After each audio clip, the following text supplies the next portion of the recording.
이모, 요즘 가게 잘 되죠? 그 말이 왜 그렇게 귀에 남았는지 그때는 몰랐습니다. 셔터를 거의 다 내린 상태였고 하루 장사를 마무리하며 허리를 펴던 참이었습니다. 평소 같았으면 그냥 웃고 넘겼을 질문이었는데 그날은 묘하게도 계산기를 두드리는 사람처럼 들렸습니다. 저는 50년 넘게 같은 골목에서 반찬 가게를 해왔습니다. 새벽에 불을 켜면 가장 먼저 된장 냄새가 올라오고 그 냄새가 하루의 시작을 알려주었습니다. 손님들은 대부분 오래된 얼굴들이었고 이 집 깍두기는 예전 맛이야 같은 말이 제 자부심이었습니다. 그날도 별다를 것 없었습니다. 단골 몇 분이 들렀고 저녁 무렵에는 남은 반찬을 정리하며 셔터를 내릴 준비를 하고 있었습니다. 그때 등 뒤에서 들린 목소리가 저를 멈춰 세웠습니다. 이모. 돌아보니 조카였습니다. 몇 년 만에 보는 얼굴이었고 저는 반가움이 먼저 올라왔습니다. 요즘 어떻게 지내는지, 밥은 잘 먹는지 같은 생각들이 자연스럽게 이어졌습니다. 이 시간에 어쩐 일이니? 근처에 볼 일이 있어서요. 그냥 얼굴도 뵐 겸. 그 말에 저는 별 의심 없이 셔터를 다시 올렸습니다. 가게 불을 켜자 형광등이 잠깐 깜빡였고 그 모습을 조카가 유심히 바라보는 게 보였습니다. 저는 그저 오래돼서 그렇다고 생각했습니다. 조카는 가게 안을 천천히 둘러봤습니다. 냉장고 안, 계산대 아래, 벽에 붙어있는 오래된 허가증까지 마치 처음 와보는 사람처럼 하나하나 눈으로 훑고 있었습니다. 이 가게 아직도 이모 명이죠? 그 질문이 나왔을 때 저는 잠깐 말을 잇지 못했습니다. 그렇지. 내가 안 하면 누가 하니? 웃으며 대답했지만 조카의 얼굴은 웃지 않았습니다. 대신 고개를 끄덕이며 혼잣말처럼 중얼거렸습니다. 아직 그대로구나. 그날 조카는 유난히 제 건강을 물었습니다. 허리는 괜찮은지, 병원은 다니는지, 혹시 가게 정리할 생각은 없는지. 평소라면 다정하게 들렸을 말들이 그날은 줄을 세운 질문처럼 느껴졌습니다. 이모도 이제 좀 쉬어야죠. 아직은 괜찮다.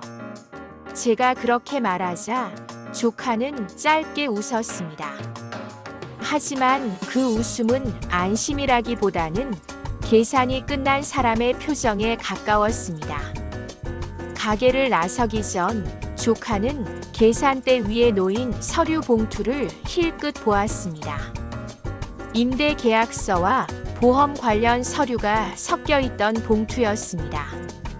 서류는 잘 챙기셔야 해요. 그 말이 왜 그렇게 단정하게 들렸는지 그때는 이유를 몰랐습니다. 문을 닫고 혼자 남았을 때 저는 잠시 가게 한가운데 서 있었습니다. 익숙한 냄새, 익숙한 공간, 익숙한 하루. 그 모든 것 속에 아주 얇은 금이 가 있는 느낌이 들었습니다. 그날은 정말 평범한 날이었습니다. 그래서 더 기억에 남지 않았고, 그래서 더 쉽게 제 삶의 문을 다시 열어주고 말았습니다. 이모, 가게 뒤 전기 차단기 한 번만 봐주실래요? 그 말이 그날 제가 들은 마지막 정상적인 요청이었습니다. 조카는 가게 문을 나섰다가 다시 고개를 내밀며 그렇게 말했습니다. 전기불이 아까 깜빡였던 게 마음에 걸린다며 뒤쪽 차단기를 확인해 달라고 했습니다. 저는 별 생각 없이 고개를 끄덕였습니다.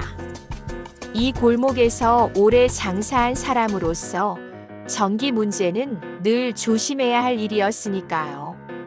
조카는 밖에서 기다릴게요라고 말했고 저는 가게 뒤편으로 향했습니다. 차단기는 오래된 창고 쪽에 있었습니다. 불을 켜니 스위치 옆에 먼지가 수북했고 저는 안경을 고쳤으며 몸을 조금 더 안으로 숙였습니다. 그때 바닥에 묻어있던 기름기 같은 것이 발에 느껴졌습니다. 순간 중심이 무너졌습니다. 손으로 벽을 짚으려 했지만 이미 늦었습니다. 허리가 먼저 꺾였고 바닥에 엉덩이가 세게 부딪히는 소리가 들렸습니다. 숨이 막히듯 올라왔고 눈앞이 하얘졌습니다. 이모. 멀리서 조카의 목소리가 들렸습니다. 하지만 그 목소리는 급하게 뛰어오는 소리와는 달랐습니다. 한 박자 늦었고 조심스러웠습니다. 마치 상황을 먼저 살피는 사람처럼요. 저는 일어나려고 했지만 허리가 말을 듣지 않았습니다. 통증이 다리 쪽으로 번졌고 감각이 이상했습니다. 손은 떨렸고 머릿속에서는 계속 같은 생각만 맴돌았습니다. 이상하다, 이렇게까지 미끄러울 일이 있었나. 조카는 제 옆에 서서 휴대폰을 들고 있었습니다. 119 불러야겠죠? 그 질문이 왜 그렇게 건조하게 들렸는지 저는 그때 설명할 수 없었습니다. 구급차 안에서 저는 계속 가게 생각을 했습니다. 셔터를 제대로 내렸는지 가스밸브는 잠갔는지 그런 생각들이 통증보다 먼저 떠올랐습니다. 정신을 잃기 전 조카가 누군가와 통화하며 창밖을 보고 있던 모습이 스쳐 지나갔습니다. 그날 밤 가게에서 불이 났습니다. 전기 합선이라는 말을 들었고 저는 아무 말도 하지 못했습니다. 몸은 병원 침대에 묶인 것처럼 움직이지 않았고 허리 아래쪽은 감각이 둔했습니다.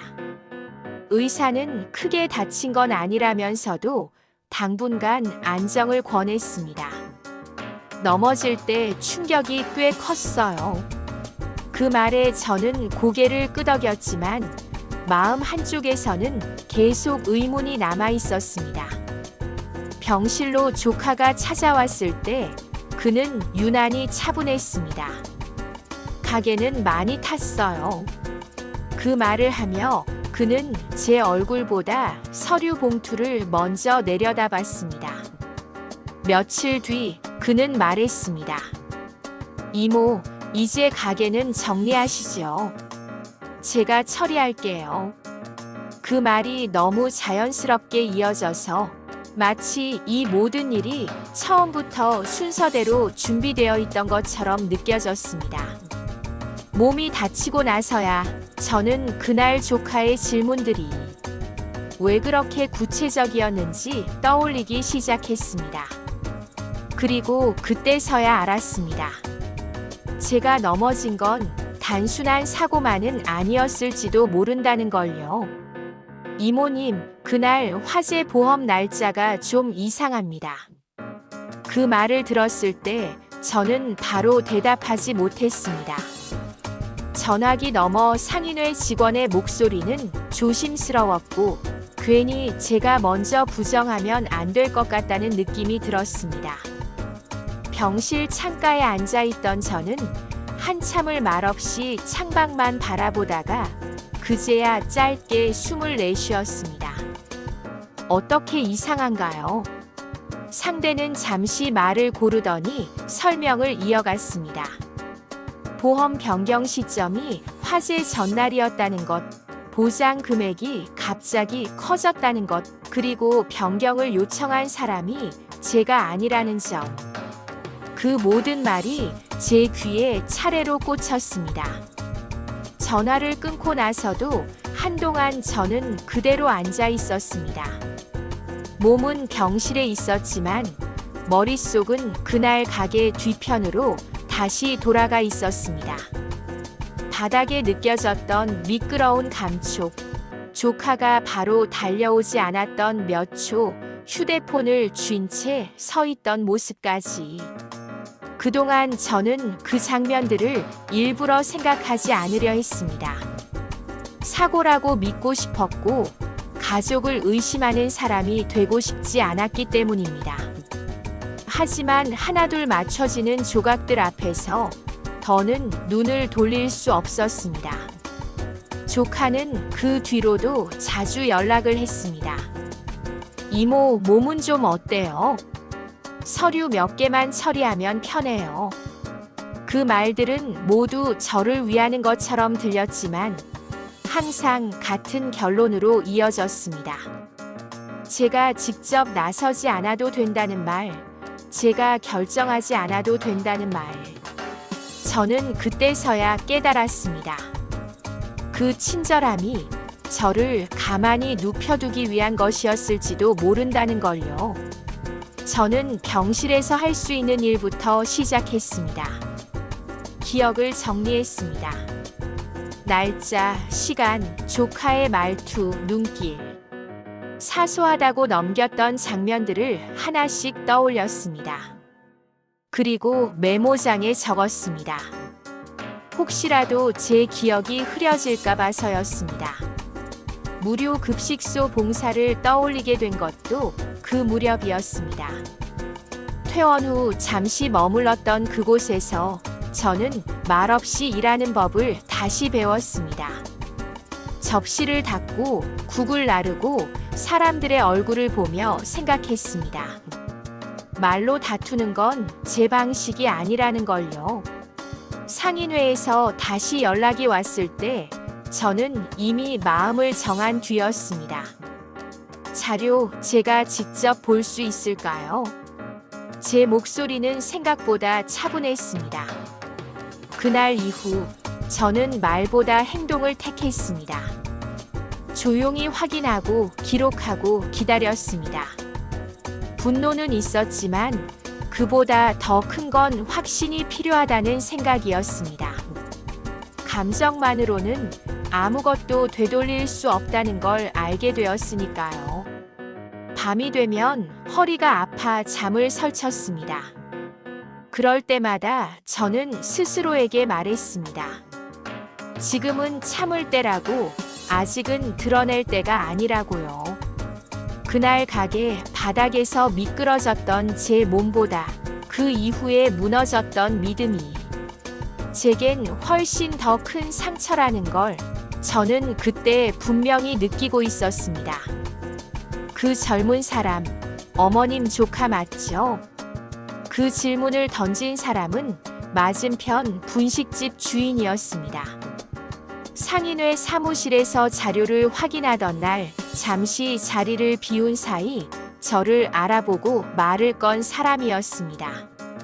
저는 그 말을 듣는 순간 괜히 심장이 한 번 더 내려앉는 느낌이 들었습니다. 네, 맞아요.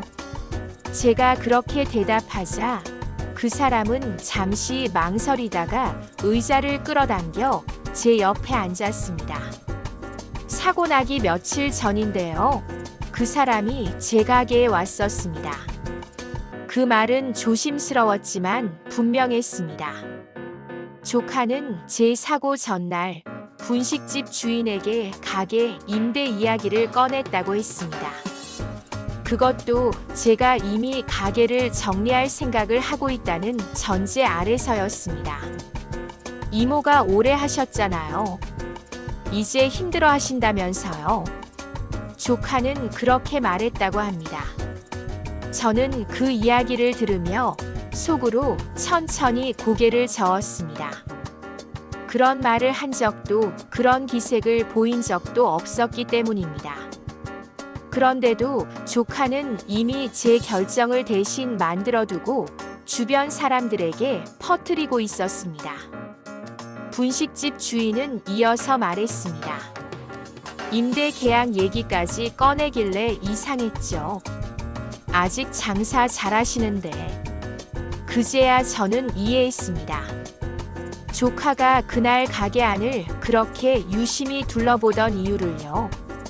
그건 안부도 걱정도 아니라 계산이었습니다. 그 작은 사건은 제게 큰 확신을 남겼습니다. 제 사고 이후에 벌어진 일들이 아니라 사고 이전부터 이미 흐름이 만들어져 있었다는 확신이었습니다. 저는 그제야 마음속에서 무언가가 또렷하게 자리 잡는 걸 느꼈습니다. 그럼 혹시 그날 이후에도 연락이 있었나요? 제가 묻자 분식집 주인은 고개를 끄덕였습니다. 불나고 나서요. 서류 얘기하더라고요. 그날 집으로 돌아오는 길에 저는 처음으로 숨을 길게 내쉬었습니다. 그동안 참아왔던 의심과 분노가 이제는 방향을 가진 생각으로 바뀌고 있었습니다. 막연히 억울한 게 아니라 무엇을 어떻게 확인해야 할지 보이기 시작했습니다. 조카에게서 전화가 왔을 때 저는 받지 않았습니다. 대신 그가 남긴 메시지를 천천히 읽었습니다. 이모, 상인회 쪽에서 괜히 복잡하게 안 했으면 좋겠어요. 그 문장을 읽으며 저는 알았습니다. 이제 조카는 제가 가만히 있지 않다는 걸 눈치챘다는 걸요. 그날 밤 저는 잠들기 전 메모장에 이렇게 적었습니다. 혼자서 다 짊어지지 말 것. 이제는 다시 숨을 고르고 다음 걸음을 준비해야 할 때라고. 제 자신에게 말해주기 위해서였습니다.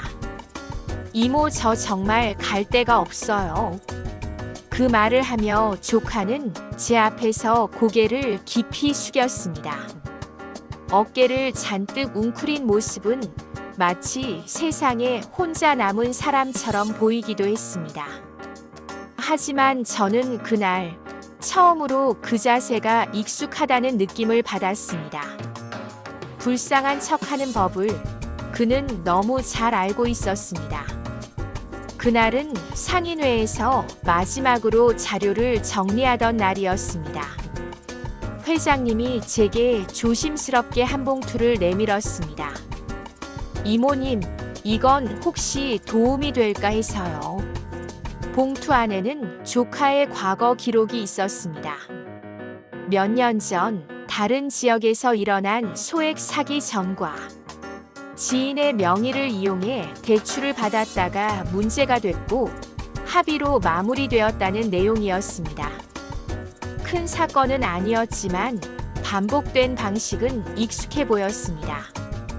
그 순간 조카의 말투와 행동들이 하나로 이어졌습니다. 항상 급하지 않게 그러나 한 발 앞서 움직이던 모습. 상대가 눈치채기 전에 상황을 만들어 놓는 방식.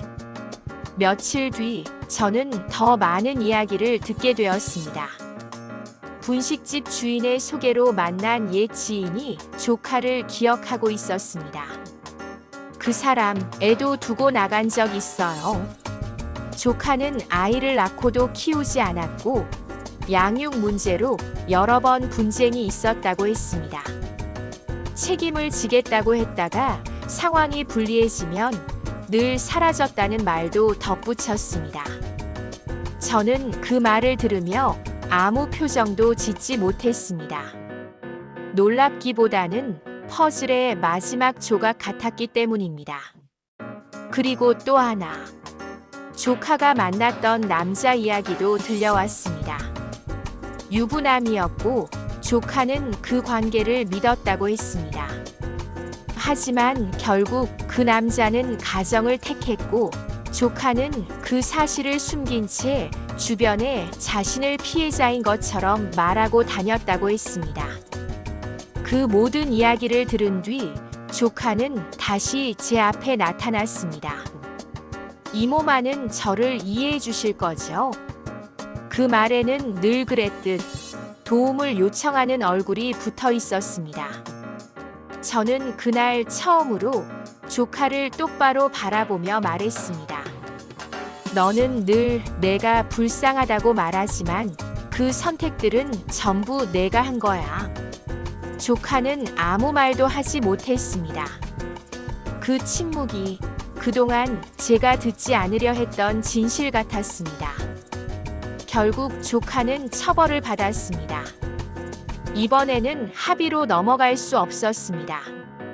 저는 더 이상 덮어주지 않았고 상인회와 피해자들도 함께 목소리를 냈습니다. 가게는 돌아오지 않았지만 제 이름과 제 선택은 다시 제 것이 되었습니다. 지금 저는 새벽 시장 한켠에서 작은 좌판을 엽니다. 손은 느려졌고 몸도 예전 같지 않습니다. 그래도 괜찮습니다. 오늘도 잘 오셨어요. 그 인사를 건네며 저는 속으로 조용히 말합니다.